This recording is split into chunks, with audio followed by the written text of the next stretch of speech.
مجھے کوئی ایسا جامع پلان مل جائے جس کی روشنی میں میں اپنی صبحوں اور شاموں کو مرتب کروں۔ بہت سارے لوگ بہت ساری چیزیں بیان کرتے ہیں، لیکن بعض میری طرح کے کم پڑھے لکھے لوگ جو ہوتے ہیں وہ چاہتے ہیں کہ ہمیں مختصر سا کوئی دستور مل جائے، بہت زیادہ لمبے چوڑے فلسفے میں نہ الجھایا جائے، کچھ مختصر باتیں اگر ہمیں مل جائیں تو وہ ہمارے لیے فائدہ مند ہوں گی۔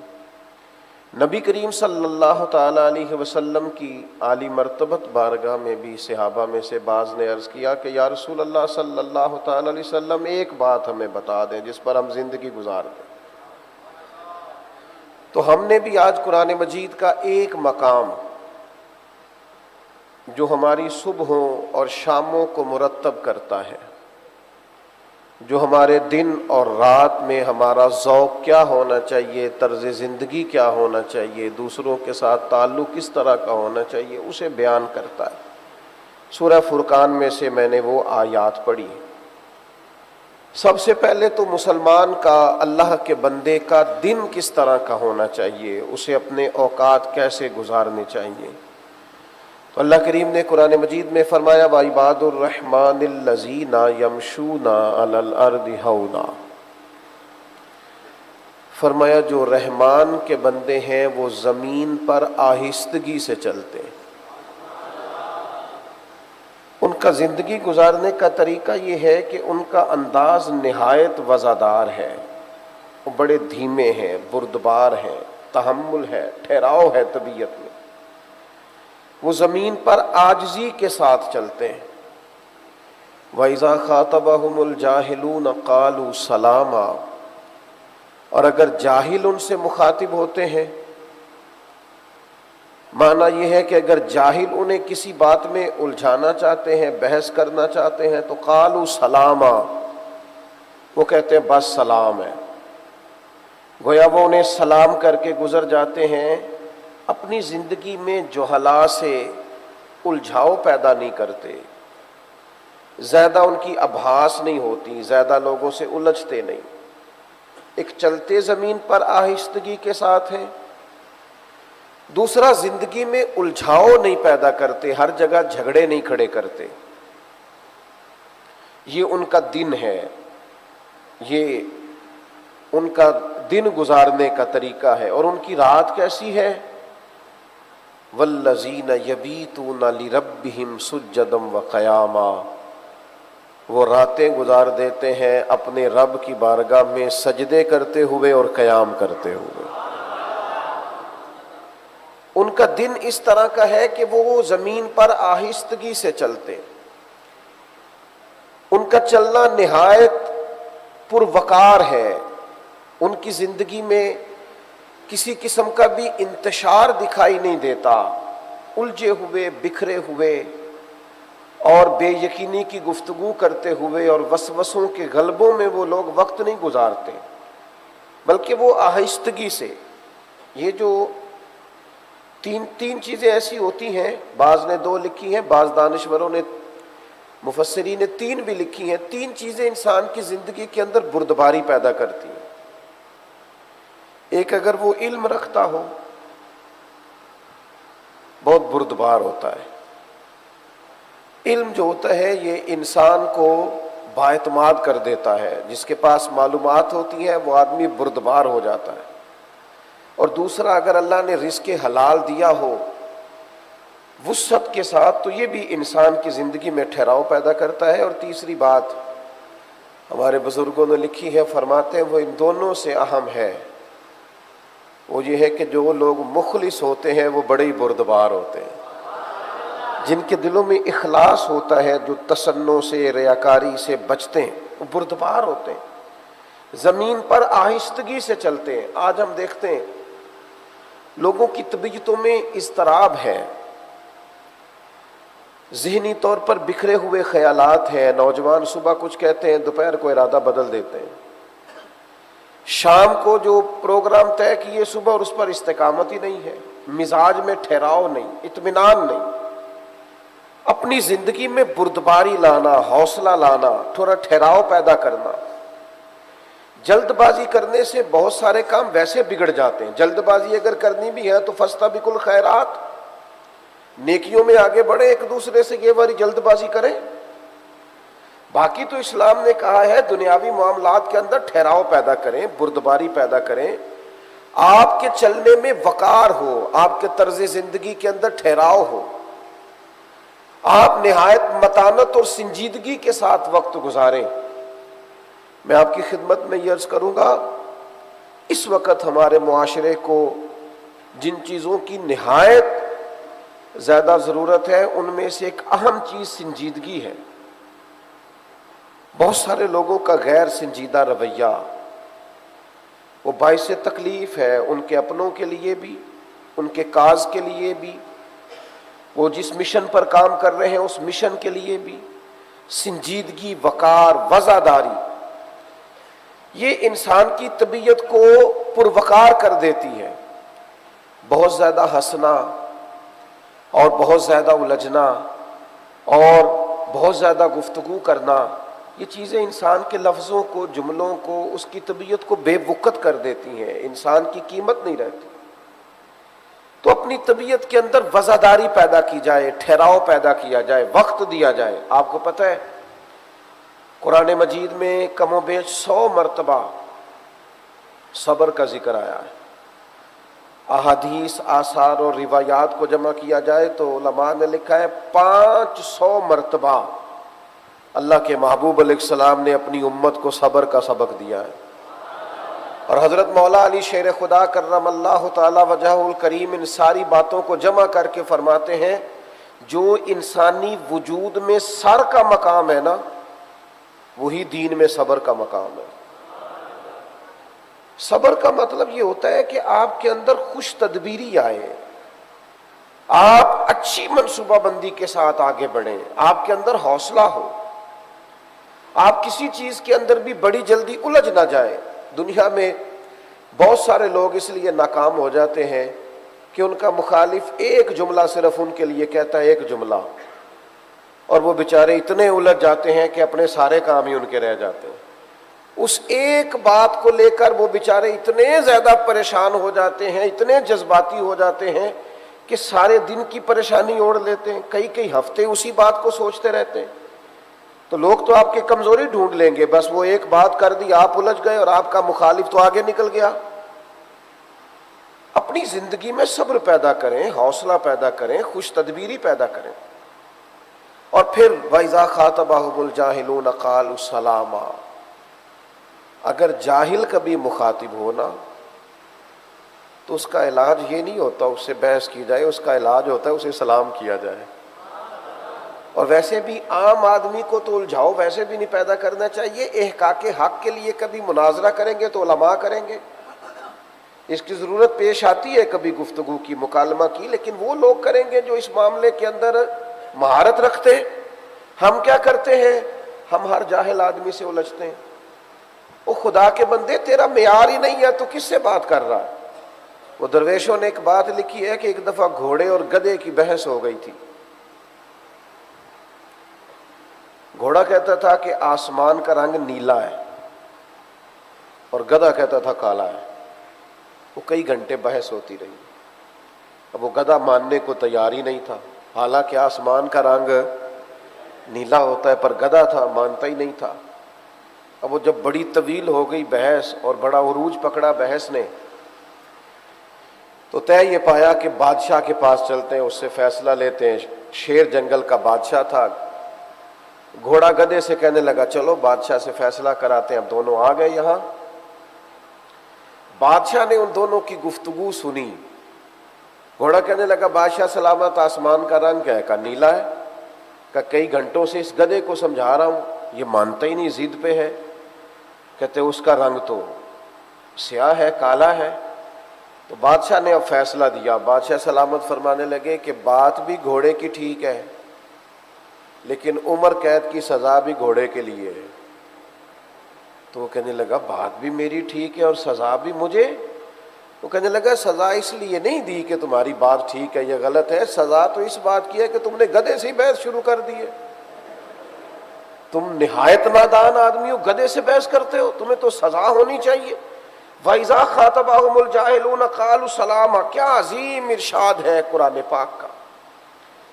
جاہلوں سے ملاقات ہو تو انہیں سلام کرو۔ ہر آدمی سے الجھ رہے، ہر آدمی سے بحث کر رہے ہیں۔ امام شافعی رحمۃ اللہ علیہ فرمایا کرتے تھے کہ فروعی معاملات میں میری اکثر لوگوں سے گفتگو ہوتی ہے، ائمہ اربعہ کا اختلاف رہا بعض فروع کے مسائل میں۔ فرماتے جب میری کسی عالم سے گفتگو ہوئی ہے نا تو کبھی وہ جیت گئے کبھی میں جیت گیا، لیکن جب بھی میری کسی جاہل سے گفتگو ہوئی ہے جاہل ہی جیتا ہے ہمیشہ۔ میں کبھی کسی جاہل سے جیت سکا۔ میں آپ سے خدمت میں ادب سے ایک بات عرض کروں گا، نہایت احترام سے مجھے بتائیے، بہت سارے لوگ یہ سمجھتے ہیں نا کہ گھر میں جو خاتون خانہ ہے وہ بیچاری مرد کے برابر شعور نہیں رکھتی، نرم ہے، کم حوصلہ ہے، اس کی طبیعت میں جلد بازی ہے۔ یہ سارے سمجھتے ہیں نا کہ خواتین میں اتنا حوصلہ اللہ کی تقسیم ہے، مرد کو زیادہ دیا ہے، شعور زیادہ دیا ہے۔ تو پھر میں ایک فتویٰ دے دوں آپ لوگوں کو کہ میاں بیوی کے جھگڑے میں زیادہ غلطی میاں صاحب کی ہوتی ہے۔ وہ اس لیے کہہ رہا ہوں کہ بھئی اگر اس بیچاری کی عقل کمزور ہے تو تیری تو پوری ہے نا، اور تو برابر کی سطح پہ اتر کے جھگڑا کر رہا ہے اور اپنے گھر کو تباہ کر رہا ہے اور اپنے بچوں پر برا اثر ڈال رہا ہے اور اپنے گھر کے ماحول میں تلخی لا رہا ہے، حالانکہ تو سمجھ رہا ہے کہ اس کا شعور کم ہے، پھر تو کیسے اس کی سطح پہ اتر آیا؟ تجھے درگزر کرنا چاہیے تھا، محبت کرنی چاہیے تھی، تیری ذمہ داری زیادہ تھی۔ اپنی زندگی ہم نے اتنا الجھاؤ پیدا کر لیا ہے، ہر بات پہ جھگڑا ہے، ہر بات پہ آزمائش ہے۔ اور میں ڈھیر سارے ایسے دوستوں کو جانتا ہوں جو بیچارے پہلے جھگڑا کر لیتے ہیں، پھر خود پریشان ہوتے ہیں، بعد میں ان کو خیال ہوتا ہے یار میں نے فلاں آدمی سے سخت بات کر دی ہے، مجھے کرنی نہیں چاہیے تھی۔ اچھے دل کے لوگ ہیں، لیکن اگر وہ قبل از وقت ہی سمجھ لے کہ ہم نے جھگڑے نہیں کرنے۔ اور پھر ایک اور بات بھی آپ سے عرض کروں، جب انسان سمجھتا ہے نا مجھے جھگڑے نہیں کرنے، پھر اس میں عاجزی بھی آتی ہے۔ زیادہ لڑائیاں وہ لوگ کرتے ہیں جو اپنے آپ کو حرف آخر جانتے ہیں۔ ہم اس قدر زیادہ انا کا شکار ہو جاتے ہیں، بعض اوقات کے باپ کے سامنے بھی بحث کر رہے ہوتے ہیں، اپنے استاد کے سامنے بھی بحث کر رہے ہو، اپنے بزرگوں کے سامنے بھی ہم معاذ اللہ اونچی آواز میں بات کر رہے ہو۔ خدا کے بندو بحث نہیں، الجھاؤ نہیں، جھگڑا نہیں۔ اور یار پھر یہ کہ اگر کوئی مجھے بات کر بھی دے گا تو میں کیا ہوں؟ اگر مجھ پر کوئی تنقید کر بھی دے گا تو میری کیا حیثیت ہے؟ اگر کسی نے کوئی بات کر بھی لی تو پھر کیا ہوا؟ کیا ہے بھلا؟ ہم کیا اپنے آپ کو سمجھ لیا ہے؟ ہم انسان ہیں، اللہ کے بندے ہیں، کمزوریاں رکھتے ہیں اور ہمیں پتہ ہے کہ ہمارے اندر کمزوریاں ہیں۔ پھر یہ کہ کوئی شخص بات کرتا ہے تو اس پر اس قدر زیادہ جھگڑا، اس قدر زیادہ الجھاؤ۔ اگر کوئی ذات پر بات کرے، ذاتی بات کرے تو میرے عزیز مزاج میں درگزر پیدا کرے۔ کیا خوبصورت فرمان ہے سیدہ طیبہ طاہرہ حضرت عائشہ صدیقہ کا، فرماتی ہے قربان جاؤں میرے کریم نبی صلی اللہ تعالی علیہ وسلم نے اپنی ذات کے لیے کبھی کسی سے بدلہ لیا ہی نہیں۔ حضور نے اپنے دست مبارک سے کبھی کسی غلام کو، کبھی کسی عورت کو مارا ہی نہیں۔ سرکار درگزر کرتے، ہاں حدود اللہ پامال ہوتی تو حضور جلال فرماتے۔ میرے عزیزوں اتنا الجھاؤ زندگی میں پیدا، مجھے فلاں نے بات کر دی، اچھا پھر بات کی حقیقت کا بھی نہیں پتا اس نے کیا کہ نہیں۔ وہ دو آدمی جو کونے میں کھڑے ہیں میرے خلاف بات کر رہے ہیں، او خدا کے بندے تو اتنا اہم آدمی نہیں ہے، وہ بیچارے کوئی اور بات کر رہے ہیں۔ لوگوں کو تیرے علاوہ بھی کافی مصروفیت ہے، یہ تجھے غلط فہمی ہو گئی ہے کہ سب تجھے ڈسکس کرتے ہیں۔ تو وہ گھر میں کونے میں دو لوگ بیٹھ کے بات کر رہے ہیں، وہ تیری نہیں کر رہے، کوئی اپنی بات کر رہے ہیں۔ اس قدر زیادہ الجھاؤ پیدا کر لینا زندگی میں، تھوڑا سا تو درگزر ہو، تھوڑا سا تو انسان کے اندر بے نیازی ہو، تھوڑا سا تو اسے معاف کرنا ہے۔ ہر جگہ الجھاؤ ہے، ہر جگہ بحث ہے، ہر جگہ یہ معاملہ ہو رہا ہے۔ آپ دیکھیے نا، ایک شخص نے آ کے حضور کی بارگاہ میں کہا، مشکات میں موجود ہے، یا رسول اللہ معاذ اللہ ثم معاذ اللہ نقل کفر کفر نہ باشد، وہ کفار تو نام بگاڑ بگاڑ کر بات کرتے ہیں۔ تو کریم فرمانے لگے وہ پتہ نہیں کس کو برا بھلا کہتے ہیں، مجھے تو اللہ نے محمد بنا کے بھیجا ہے۔ صلی اللہ تعالی علیہ وسلم. اور محمد تو وہ ہوتا ہے جس کی تعریفیں کی جائیں. بلغ الغلا بکمالہ کشف الدجا بجمالہ حسنت جمیع خصالہ صلو علیہ وآلہ. تو میرے عزیز اتنا الجھاؤ زندگی میں، اتنی بحث، ہر آدمی سے جھگڑا، راہ چلتے جھگڑا، ہر جگہ. وہ بہت سارے لوگ تو ویسے بچوں کو بگاڑ لیتے ہیں یہ کہہ کہ یہ اس سے بچیے جی، یہ بڑا گرم خون ہے جی، بڑی جلدی جلال میں آتا ہے. اور میں نے کہا اس کی عادت نہ آپ بگاڑ دیجئے گا، کہیں ایسا نہ ہو کہ کسی جگہ ایسی جگہ ٹکرا جائے جہاں پھر کوئی درگزر کرنے والا موجود نہ ہو. اپنی طبیعت کے اندر عجز پیدا کریں، انکساری پیدا کریں. آپ دیکھیے حضرت عمر بن عبدالعزیز رحمۃ اللہ علیہ اپنے وقت کے حکمران بھی تھے، اللہ کے کامل ولی بھی تھے. جناب عمر بن عبدالعزیز رحمۃ اللہ علیہ کا یہ عالم تھا کہ وہ حکومت بھی انصاف سے، عدل سے، وزاداری سے چلاتے تھے، اور کئی پارے قرآن مجید کے روز تلاوت فرماتے تھے. کثرت سے درود پاک بھی پڑھا کرتے تھے، اور وہ ایسا درود تھا کہ نبی کریم علیہ السلام نے درویش کی خواب میں آ کے کہا تھا کہ عمر بن عبدالعزیز کا پڑھنا ہمیں بڑا اچھا لگتا ہے. یعنی مقبولیت والا درود. میرے عزیز اتنی بڑی شخصیت حضرت عمر بن عبدالعزیز کی.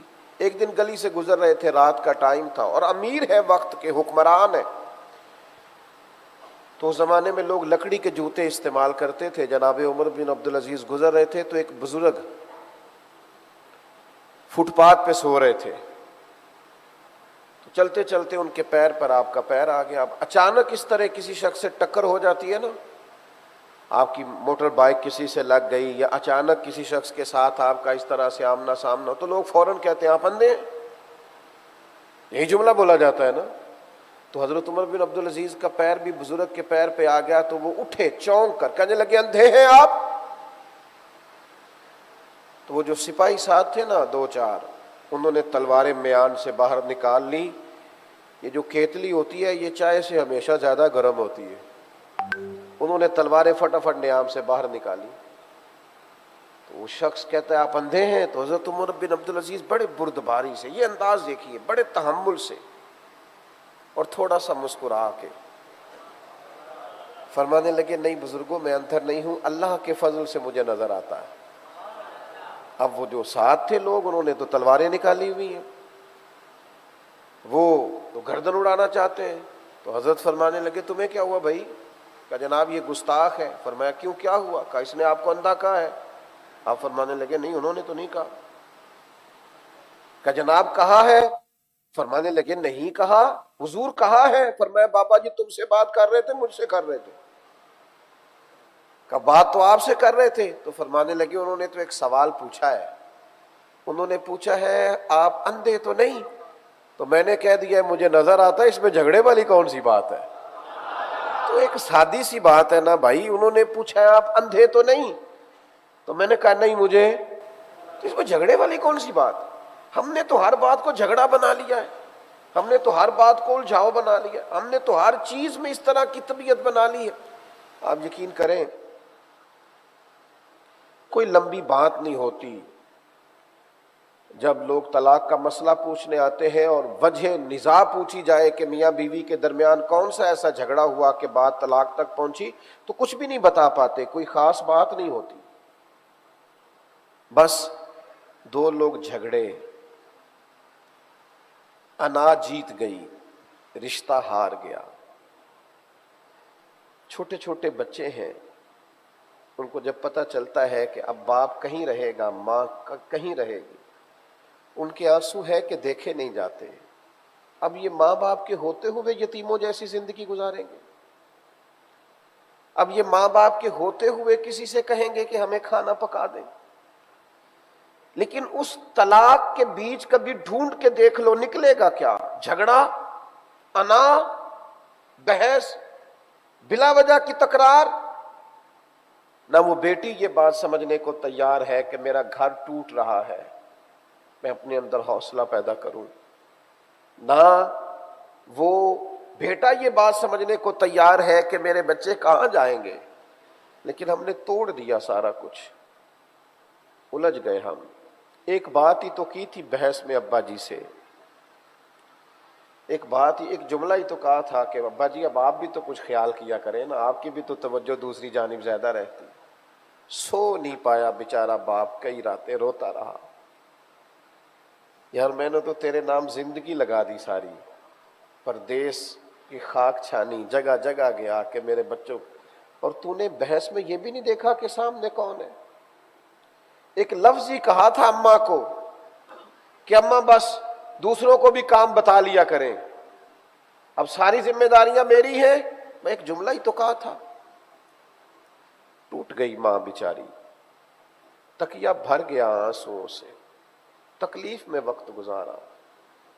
وہ کہتی ہے میں نے تو بڑے اپنوں کی شادیاں بھی چھوڑ دی تھیں کہ میرے چھوٹے والے بچے کے پیپر آ گئے، میں نے تو بڑی زندگی تیرے نام کر دی، سارے دکھ دیکھے، اور آج تو مجھے کہتا ہے کہ وہ میرے بھائی کہیں تو حوصلہ پیدا کر لو زندگی میں، کسی جگہ تو ٹھہراؤ لے آؤ، کہیں تو درگزر کرنا سیکھو، کہیں تو اپنے سینے کو کشادہ کرو، کہیں تو کوئی بات ایسی ہو جو ہم برداشت کر سکیں، کچھ مقامات تو ایسے ہوں جہاں ہم نظریں جھکا کے بات مانیں۔ یاد رکھنا دنیا میں بڑا وہ ہوتا ہے جس کا کوئی بڑا ہوتا ہے، دنیا میں تربیت اس کی ہو رہی ہوتی ہے جسے کوئی تربیت دینے والا ہوتا ہے۔ وہ لوگ بڑے پروقار ہوتے ہیں جن کے لیے کوئی اچھے مشورے دیتا ہے، جن کو کوئی دعا دیتا ہے۔ میرے عزیز الجھاؤ نہیں، ہر جگہ نہیں، کہیں تو جھگڑے سے بچیں، کہیں تو اپنی طبیعت کے اندر درگزر پیدا کریں۔ دیکھیں مال غنیمت کا ایک اونٹ گم ہو گیا تھا،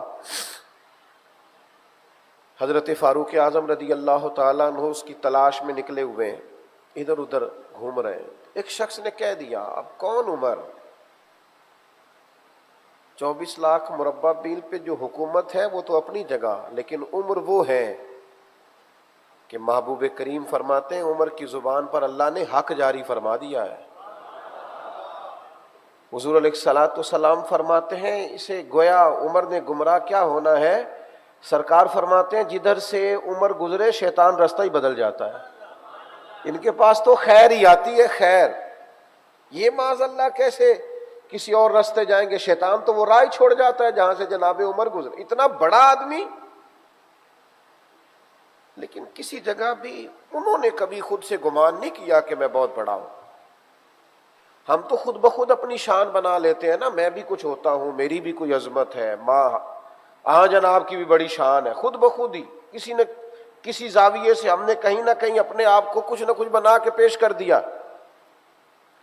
حضرت عمر مال غنیمت کا اونٹ تلاش کر رہے ہیں، تو کیا انداز زندگی ہے، کسی نے کہا جناب کسی خادم سے کہہ دیتے،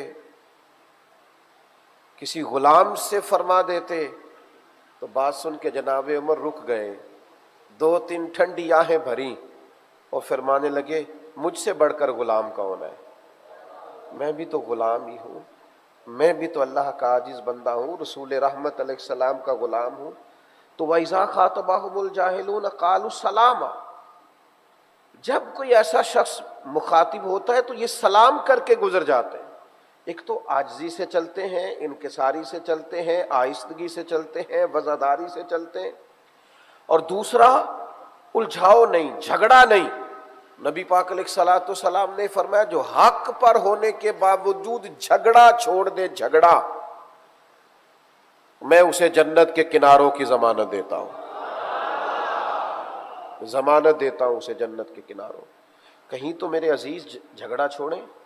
اور پھر تیسری بات، یہ تو ان کا دن ہے، اپنے دن کو اس طرح مرتب کرنا ہے، کم از کم یہ 10 دن تو پریکٹس کریں، یہ تو خیال کریں کہ ہم روزے سے ہیں اور طاق راتیں، اور پھر رات کیسی ہو،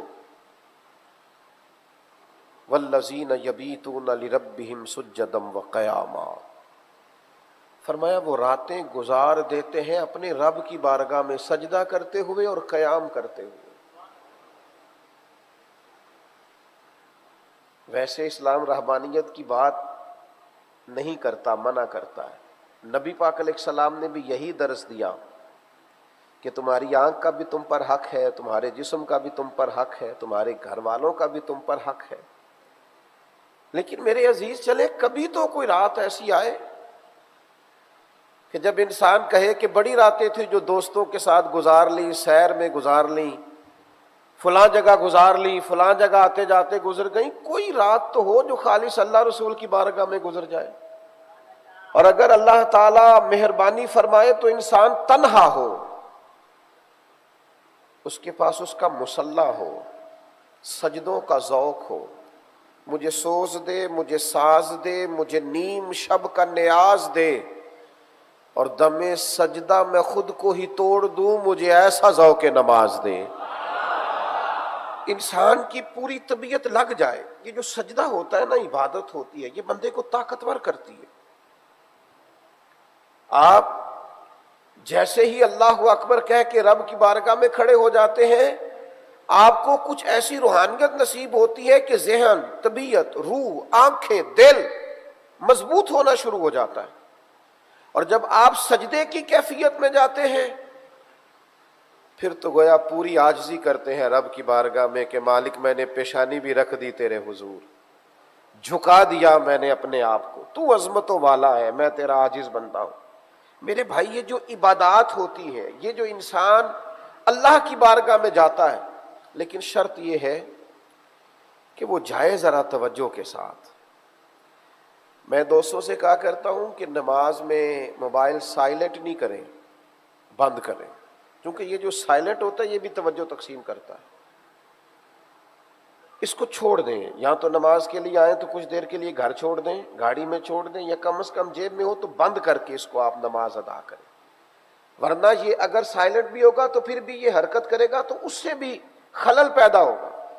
نماز اگر آپ ذوق سے پڑھیں، شوق سے پڑھیں، آپ کی توجہ ہو، اور پھر اللہ کی بارگاہ میں سجدہ ریز ہو انسان، تو میرے عزیز، وہ جو کہتا ہے نا میں بڑا بے چین رہتا ہوں اور پتہ نہیں کیا ہے، ساری نعمتیں ہونے کے باوجود مجھے سکون حاصل نہیں ہوتا، تو یہ ذرا جم کے سجدے کر کے دیکھے، یہ ذرا بھول کے لوگوں کو اپنے مالک کے حضور حاضری دے کے دیکھے۔ آپ دیکھیے نا، نبی کریم صلی اللہ تعالیٰ علیہ وسلم 5 نمازوں کی امامت فرماتے ہیں، اور مصروف ترین اوقات نبی کریم کے، یعنی اللہ کے محبوب علیہ السلام نے 23 سالوں کے اندر انقلاب برپا کر دیا پوری دنیا میں، مصروف ترین اوقات، اور پھر حضور جتنا بھی کام کر رہے ہوتے تھے نا وہ سارا دین کا ہی تو کام تھا۔ ایک ایک لمحہ رسول پاک کا اللہ کی رضا کے لیے گزرتا، لیکن اس کے باوجود جب ساری دنیا سو جاتی تو سیدہ عائشہ صدیقہ فرماتی ہیں میں نے دیکھا کہ اللہ کے رسول مصلی بچھا لیتے، اور پھر ایک آیت حضور پڑھ رہے ہیں اور ساری رات ہی گزر گئی ہے، ساری رات۔ یہ صحیح مسلم میں آپ کو حدیث ملے گی، فرماتی ہیں صبح میں عرض کرتی یا رسول اللہ صلی اللہ تعالی علیہ وسلم، آپ کے صدقے اللہ اگلوں پچھلوں کو معاف فرمائے گا، آپ اللہ کے محبوب ہیں، اتنی مشقت 2 رکعتوں میں ساری رات گزار دی۔ تو حبیب فرمانے لگے عائشہ، آپ نے کہا ہے نا اللہ کے مجھ پر بڑے انعامات ہیں، تو پھر بتائیے میں اپنے رب کا شکر گزار بندہ نہ بنوں؟ یہ میرے سجدے، یہ میری عبادتیں، یہ میرا قیام تو سجدہ شکر کے لیے ہے، اس کی بارگاہ کی طرف رجوع کرتا ہوں شکر کے لیے۔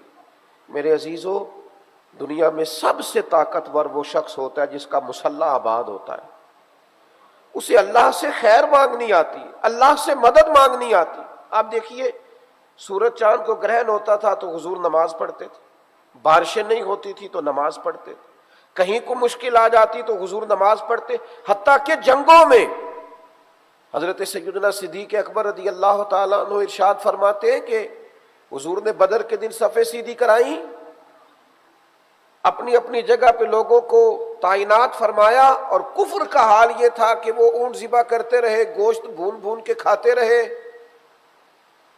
اور اللہ کے پیارے حبیب نے ساری رات مصلی پہ گزار دی، حضور سجدے کرتے رہے، اللہ کی مدد کو پکارتے رہے۔ میرے عزیز، جس شخص کو چند گھڑیاں مصلی پہ بیٹھنا آتا ہے وہ اپنے مالک کے حضور اپنے حصے کی رحمت مانگنے کا سلیقہ رکھتا ہے۔ جس کو رات کو، اگرچہ جو نماز جس وقت فرض کی گئی ہے اسی وقت ہی پڑھنا افضل ہے، لیکن نوافل کے بارے میں ہمارے علماء نے لکھا ہے یہ رات کو پڑھنے افضل ہے۔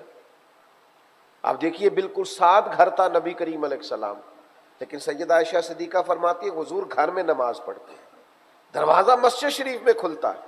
کچھ تنہائی کی عبادت، یہ اجتماعات کی عبادت بہت اعلیٰ ہے، لیکن اگر کچھ وقت ملے کہ انسان تنہا بیٹھے اللہ کے حضور، حاضری دے، روئے، جو لوگوں سے دکھ کہتے ہو، دنیا داروں کو بتاتے ہو، کمزور ہوتے ہو، اور پھر اپنا راز کھول کے اپنی عزت میں بھی کمزوری محسوس کرتے ہو، اگر وہ ساری باتیں اپنے رب سے کی جائے، اللہ کے حضور کی جائے. میں ایک دفعہ ایک ڈاکٹر صاحب ہمارے دوست ہیں، ان کے پاس بیٹھا تھا، تو وہ دوائی دے رہے تھے ایک صاحب کو، اور ساتھ کہہ رہے تھے آپ ناراض نہ ہوئیے گا، اصل بات یہ ہے کہ دوا تو میں آپ کو دے رہا ہوں، نسخہ لکھ کے دے رہا ہوں، کھائیے، لیکن آپ کے ذہن میں نا کچھ پریشانیاں ہیں، ان کو نکال دیں. آپ اپنے دل سے وہ ساری ٹینشنیں اتار دیں تو یہ ٹھیک ہو جائے گی، ذہنی طور پر بھی آپ کا فریش ہونا بہت ضروری ہے. تو وہ ڈاکٹر صاحب چونکہ ان کو بتا رہے تھے، تو اب وہ جس طرح سے ہاں کر رہے تھے نا، وہ ہاں نہیں لگ رہی تھی، وہ نہ ہی کر رہے تھے. وہ کہہ رہے تھے ٹھیک ہے ڈاکٹر صاحب، جی انشاءاللہ. تو میں نے کہا میرا مداخلت کرنا بنتا تو نہیں، لیکن اگر آپ دونوں اجازت دیں تو میں کوئی بات کروں. انہوں نے کہا ٹھیک ہے کر لیجئے. تو میں نے کہا ڈاکٹر صاحب یہ دوست پریشان بھی بالکل ہیں، لیکن آپ سے یہ ہاں تو کر رہے ہیں ہلکی پھلکی دل رکھنے کو، لیکن یہ کہنا یہ چاہ رہے ہیں کہ کچھ دکھ انسان کے بڑے نجی اور ذاتی ہوتے ہیں، وہ کسی سے کہے نہیں جا سکتے. کچھ دکھڑے اتنے گہرے ہوتے ہیں کہ وہ تو انسان اپنے آپ سے بھی نہیں کہہ سکتا. وہ ایسی تکالیف ہوتی ہیں کہ ان کو زبان پر کیسے لائے، وہ درد بن جاتی، وہ کرب بن جاتی، وہ زندگی میں آزمائش بن جاتی ہے، وہ بھولنے کا نام نہیں لیتی. تو کہنے لگے پھر بتائیے کریں کیا؟ میں نے کہا حل ہے نا، رات کو تنہائی میں مصلی بچھائے نا، 2 رکعت نفل پڑھے نا، اور پھر دعا کے لیے ہاتھ اٹھائیں، پہلے اللہ کی حمد کریں، پھر اس کے کریم محبوب علیہ السلام کی بارگاہ میں درود و سلام عرض کریں، اور پھر دعائیں کرنی شروع کریں. جو کسی سے نہیں کہہ سکتے وہ اللہ رسول سے کہہ دیں، اور کھل کے کہہ دیں، راز بھی رکھا جائے گا، کرم بھی ہو جائے گا، رحمتیں بھی ہو جائیں گی. اور نبی کریم علیہ السلام نے فرمایا جو اللہ سے کثرت سے نہ مانگے رب اس سے ناراض ہو جاتا ہے، اور جو زیادہ مانگے اللہ اس سے راضی ہوتا ہے. خوب مانگے اپنے رب کی بارگاہ میں، خوب مانگے. میں آپ سے بھی عرض کروں گا، یہ طاق راتیں آ گئی ہیں، جو اپنے دوستوں کو بہترین تحفہ دینا چاہتے ہیں نا، وہ ان کے لیے دعائیں مانگیں. نبی کریم علیہ السلام نے فرمایا جو دعا کسی مسلمان کے لیے اس کی غیر موجودگی میں مانگی جاتی ہے وہ کبھی رد نہیں ہوتی. اور جب یہ سنیے گا اور یہ یاد رکھیے گا، حضور فرماتے ہیں جب تو اپنے بھائی کے لیے اس کی غیر موجودگی میں دعا کرتا ہے نا، پہلے تو یہ دیکھیے وہ بندہ مخلص کتنا ہوگا جو کسی کے لیے دعا مانگ رہا ہے اور غیر موجودگی میں مانگ رہا ہے اور بن بتائے مانگ رہا ہے. کسی کے سامنے آپ کہہ دیں تو ہو سکتا ہے خوشامد ہو جائے معاذ اللہ، کوئی ذاتی مقصد نکالنا ہو. فرمایا جب تو اپنے بھائی کی غیر موجودگی میں اس کے لیے دعا مانگتا ہے تو اللہ تبارک و تعالیٰ ایک فرشتے کو مقرر فرماتا ہے جو تیرے سرانے کھڑا ہوتا ہے اور کہتا ہے یا اللہ یہ جو اپنے بھائی کے لیے مانگ رہا ہے وہ اسے بھی عطا فرما، اور اس کی دعا پہ کہتا ہے ہاں ہاں تجھے بھی اس کی مثل ہی ملے. یعنی یہ بھائی کے لیے دعا مانگ رہا ہے، فرشتہ اس کے لیے مانگ رہا ہے. تو سعادت دیکھیے کتنی بڑی ہے. تو دعاؤں کا تعلق بنایا جائے نا. کچھ لوگ آج کہتے ہیں دعا سے کیا ہوتا ہے. بھئی یہ بات ٹھیک ہے کہ عملی کام کرنا بڑا ضروری ہے، پر اگر دعا ہو جائے نا دعا، تو دعا مومن کا ہتھیار ہے. دعا سے یہ ہوتا ہے کہ رات کو اگر مدینے والے محبوب دعا مانگے تو صبح اللہ حضرت عمر کو مسلمان کر کے اسلام کو قوت عطا فرما دیتا ہے. دعا تو انقلاب برپا کر دیتی ہے. دعا اگر آپ کی طبیعت میں لگ جائے اور اگر آپ کو اللہ سے مانگنا آ جائے، آپ بھول جائیں گے لوگوں کو، آپ بھول جائیں گے دنیا داروں کو، آپ بھول جائیں گے مالداروں کو، آپ بھول جائیں گے طاقتور لوگوں کو. شرط یہ ہے کہ رب سے مانگنا ہے، اللہ کو منانا ہے. اس کے حضور حاضری دینا ہے، یہ دعائیں اپنی طبیعت کا حصہ بنائیں یار۔ اللہ کی بارگاہ میں عرض کرنا، آپ مجھے بتائیے کتنی بڑی گارنٹی دی ہے نبی پاک نے۔ حضور نے فرمایا ماں اور باپ اولاد کے لیے جو بھی مانگیں گے خدا اپنے فضل سے عطا فرمائے گا۔ اتنی بڑی گارنٹی، جو مانگو گے تم اولاد کے لیے تمہیں دیا جائے گا۔ تو میرے عزیز پھر اپنے بچوں کے لیے دعا مانگے نا، اور بچوں سے بھی کہوں گا آپ بزرگوں سے بھی دعائیں کرائیں، ضرور کرائیں، پر اگر ابھی ماں باپ سے کبھی دعا کرائیں نا، آپ کبھی بیٹھے نا چند گھڑیاں ابا کے پاس اور کہیں میں مشکل میں ہوں دعا کر دیں، ہلکا سے ابھی آپ کہہ کے جائیں گے تو وہ تو حد کر دیں گے تیرے لیے دعائیں مانگنے والی۔ آپ کہیں نا، وہ بابا بلے شاہ صاحب نے کہا تھا، پنجابی میں کہا تھا، چلو جن دوستوں کو سمجھ آ گئی ٹھیک ہے، جن کو نہ بھی آئی لطف ان کو بھی آئے گا۔ بابا صاحب نے کہا تھا تم ادھر ادھر بھاگتے ہو، تمہارے گھر میں بھی تو کوئی بیٹھا ہے نا، اس سے بھی تو دعا کراؤ نا۔ فرمانے لگے بلے شاہ آسمانی اڈدیاں پھڑنا ہے، جیڑا گھر بیٹھا انہوں پھڑیا ہی نہیں، جو تیرے گھر میں موجود ہے اس پر بھی تو توجہ کرنا یار، اس سے بھی تو دعا کرانا۔ میرے عزیز دعائیں اور دعاؤں کا رشتہ، آپ کے سجدے میں لذت ہو، آپ کے قیام میں ذائقہ ہو، آپ اتحیات میں بیٹھیں تو امام غزالی فرماتے ہیں میں تو جب کہتا ہوں نا السلام علیکہ ایھا النبی، تو میں تو یوں سمجھتا ہوں میرے رسول میرے سامنے موجود ہے۔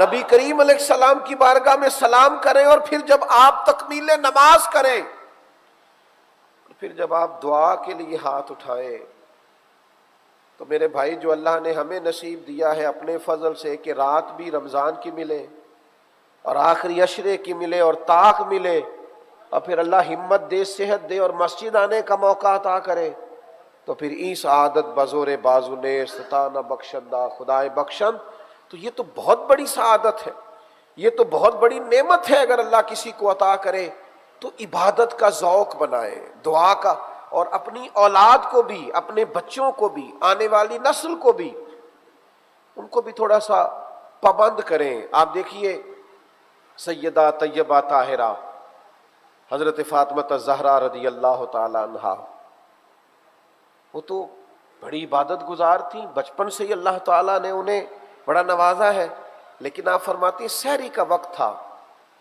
اللہ کے محبوب علیہ السلام گزرے، اور پھر حضور نے، میں سو رہی تھی، سلام فرمایا اور مجھے پیر سے پکڑ کے محبوب نے ہلایا، سحری کا وقت تھا، فرمایا فاطمہ اٹھو، یہ اللہ کی بارگاہ سے رزق مانگنے کا وقت ہے۔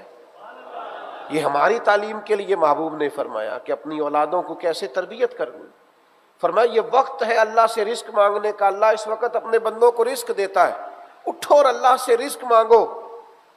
سحری کے وقت، سحری کے وقت ہمارے ہاں بہت سارے لوگ اس وقت سوتے ہیں جو اٹھنے کا ٹائم ہوتا ہے، اس وقت نیند کی آغوش میں جاتے ہیں جب اللہ سے خیر مانگنے کے اوقات آئے۔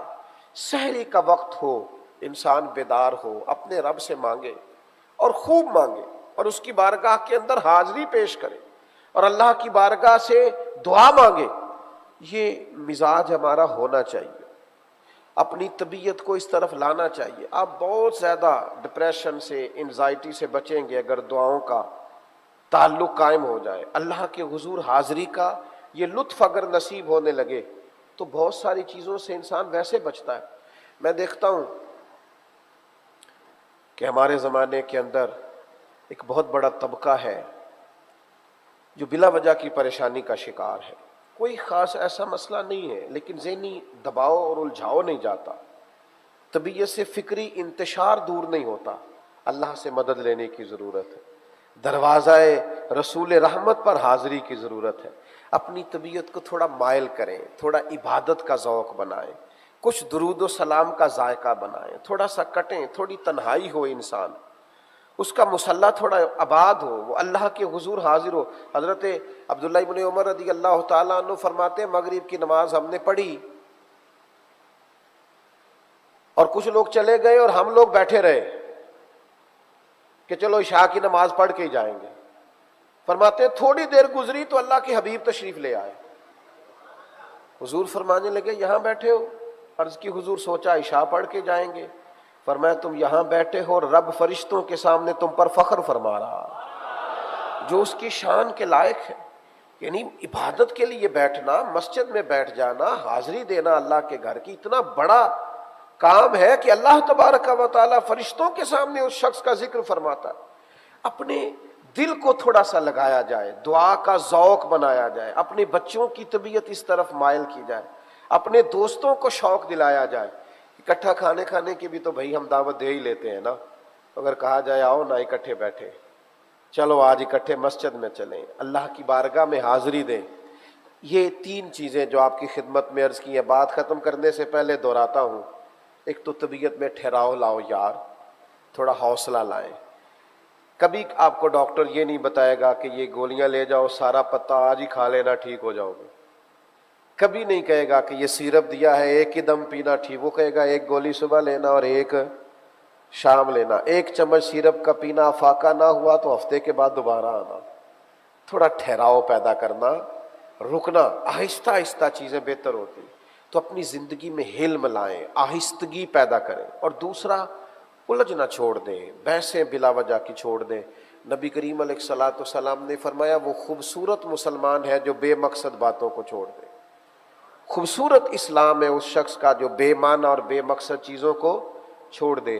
اور تیسری بات یہ ہے کہ اپنی راتیں اللہ کے حضور گزاریں، اپنے اوقات کو مرتب کریں، کچھ ٹائم نکالیں، خاص نوافل کا ذوق پیدا کریں، تلاوت قرآن مجید کا ذوق پیدا کریں، درود و سلام کا ذوق پیدا کریں، لمبی دعائیں مانگنے کا ذوق پیدا کریں. یہ چیز انسان کو رجوع اللہ کی طرف مائل کرے گی. میں زیادہ وقت نہیں لینا چاہتا، جو میری طبیعت ہے اس کے مطابق میں نے بات کر دی. ورنہ کبھی آپ کتابیں کھولیں، انبیاء کے صلحاء کے تذکرے کھولیں تو وہ محنت پوری کرتے تھے اور کام کر کے پھر رجوع اللہ کرتے تھے. کہتے تھے ہم نے کر دیا. ایک شرابی دیکھ لیا نا حضرت جنید بغدادی نے تو اس کا منہ دھویا، حضرت سیری سختی نے اس کا منہ دھویا، دونوں بزرگوں نے. اور منہ دھونے کے بعد پھر رجوع اللہ. عرض کرنے لگے مالک ہمارے بس میں منہ دھونا تو دھو دیا، دل دھونا تو تیرے قبضہ اختیار میں. تو کرم نوازی فرما دل کو بھی دھو دے. کہتے ہیں یہ سر شام یہ واقعہ ہوا، تہجد کے وقت مسجد گئے تو وہ شرابی ہم سے پہلے موجود تھا اور اللہ تبارک و تعالیٰ نے اسے توفیق توبہ دے دی. رجوع اللہ کرنا اتنا قیمتی ہے، اتنا ضروری ہے کہ امت جیسے جیسے اللہ کی جانب رجوع کرے گی ویسے ویسے باوقار ہوگی، قوت ملے گی، طاقت نصیب ہوگی. اللہ تعالیٰ کی بارگاہ میں دعا کرتا ہوں اللہ تبارک و تعالیٰ جو میں کہہ سکا ہوں اسے اپنی بارگاہ میں قبول فرما لے. گفتگو کرنے کے دوران کہیں بھول گیا ہوں تو اللہ تعالیٰ اپنے فضل سے درگزر فرمائے. اور جو خیر کی باتیں ہم نے سنی اور کہی ہیں اللہ تعالیٰ اس پر عمل کی توفیق عطا فرمائے. وما علینا الا البلاغ.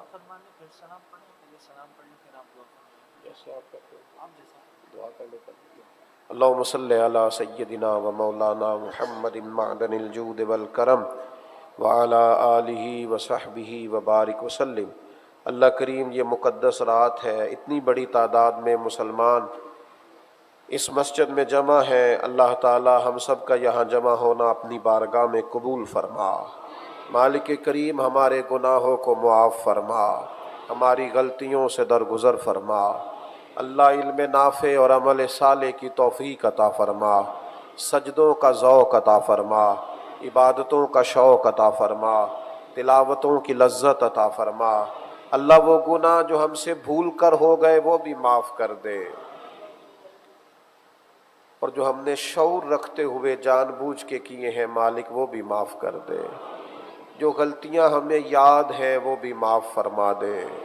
اللہ تعالیٰ جو ہمارے حافظے سے نکل گئی ہیں اور ہمارے نامہ اعمال میں ہیں وہ بھی معاف کر دے. اللہ تعالیٰ ہمارے حق میں درگزر والے فیصلے فرما، بخشش والے فیصلے فرما، رحمت والا معاملہ فرما. اللہ کریم سجدوں کا ذوق عطا فرما، عبادتوں کا شوق عطا فرما، تلاوتوں کی لذت عطا فرما، درود و سلام کا ذائقہ عطا فرما. اللہ تعالی ہمیں اپنی بارگاہ کی جانب رجوع کرنے کی توفیق عطا فرما. آج سے جو طاق راتیں شروع ہو رہی ہیں ان کے دامن سے پھوٹنے والی نورانیت سے ہمارے دلوں کو روشن فرما. اللہ تعالیٰ اس کی ہمیں برکات عطا فرما. جن لوگوں نے رمضان کے روزے رکھے ہیں، رکھ رہے ہیں، قبولیت عطا فرما۔ اللہ کریم جنہوں نے صدقات و خیرات کیے قبول فرما، عمرے کی حاضریاں قبول فرما۔ مالک کریم جن لوگوں نے آج سے اعتکاف شروع کیا ہے ان کی اس حاضری کو قبول فرما، ہمارے آنے والی نسلوں پر فضل فرما۔ اللہ تعالیٰ عقائد اہل سنت کی پابندی عطا فرما۔ مالک کریم جو بیمار ہیں انہیں شفا دے دے، مقروضوں کو قرض کے بوجھ سے رہا کر دے، تنگ دستوں کے رزق میں وسعت فرما دے، بے چینوں کو چین دے دے، بے قراروں کو قرار دے دے، الجھے ہوئوں کو سکون دے دے۔ اللہ تعالیٰ جو وسوسوں کا شکار ہیں انہیں حضور کے دروازے کی گدائی دے دے۔ اللہ تعالیٰ ہمیں کسی دنیا دار کی محتاجی سے محفوظ فرما لے، اپنے بھرے خزانوں سے ہمیں اپنے حبیب کا صدقہ عطا فرما۔ امت بڑی جگہ پریشان ہے، اللہ محبوب کی امت پہ فضل فرما۔ فلسطین کے مجبور مسلمانوں کی تصاویر اب دیکھی نہیں جاتی،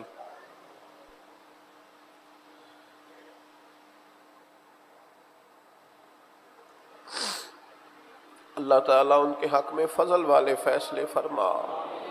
ان بھٹکے ہوئے آہو کو پھر سوئے حرم لے چل، اس شہر کے خوگر کو پھر وسعت صحرا دے، تڑپنے پھڑکنے کی توفیق دے، دل مرتضیٰ سوز صدیق دے۔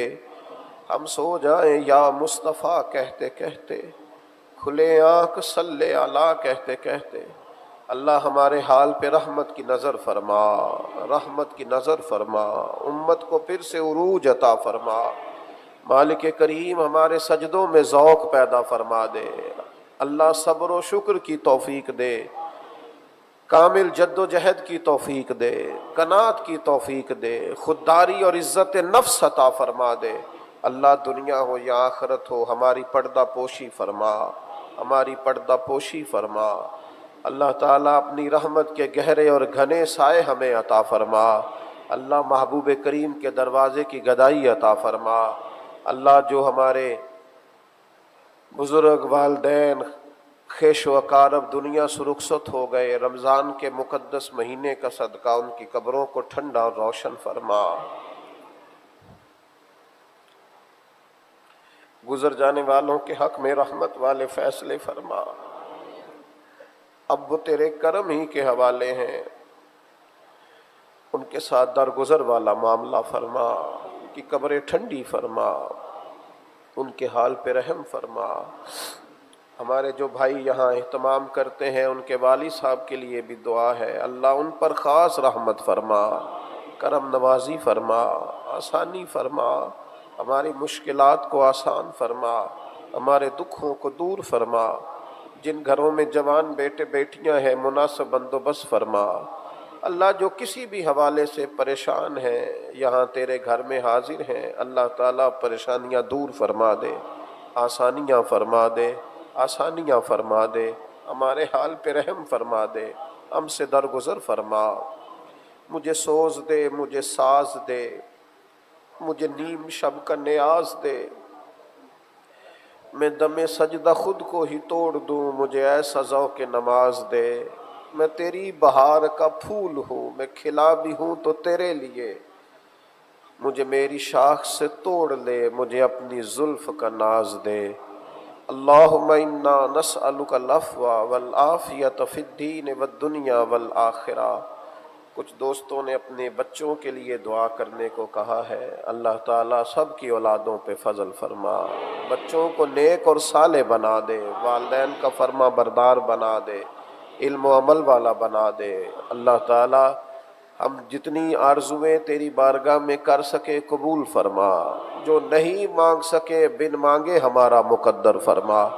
رب اغفر وارحم وانت خیر الراحمین، وصلی اللہ تعالی علی حبیبہ سیدنا و مولانا محمد۔ میں آپ حضرات سے